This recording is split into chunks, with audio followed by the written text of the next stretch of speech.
започнем с червения цвят, който за мен символизира сила, енергия, отдаденост. Всъщност какво е бранд? Това е репутацията на една компания. А репутацията на компанията се свързва с продуктите, с начина, по който работи, с хората, които работят за нея. И това е всъщност ценността на една компания в очите на обществото.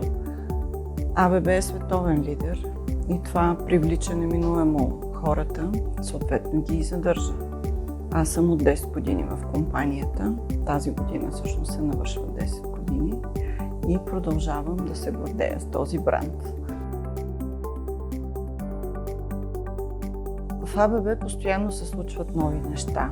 Това са както малки инициативи, така и по-големи, значими за компанията, за общностите, в които живеем и работим, и съответно винаги са за добри каузи.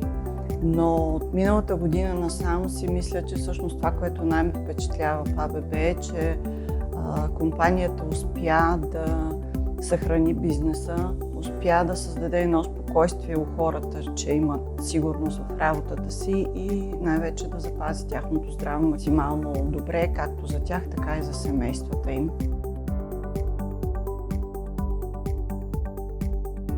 АББ насърчава всячески развитието на служителите си, чрез обучение, чрез работа и всякакви други форми, инициативи на проекти, които водят до израстване както на отделния служител, така и на компанията като цяло. Обученията, които предлага АББ, са много. Те са както вътрешни, така и външни. Ние имаме цяла платформа My Learning, на която могат да се намерят курсове за какво ли не, дори английски за служителите, но по-интересното е, че и за членове на техните семейства. Също така имаме менторски програми, хората се учат в движение всеки ден. Хората получават обратна връзка чрез годишните оценки.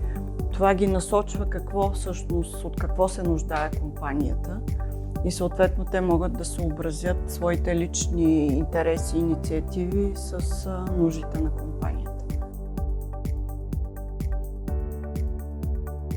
И преди да постъпя в АББ съм мислила, че съм почтен човек в този общочовешкия смисъл, че съм откровена и че всъщност съм отдадена на работата си.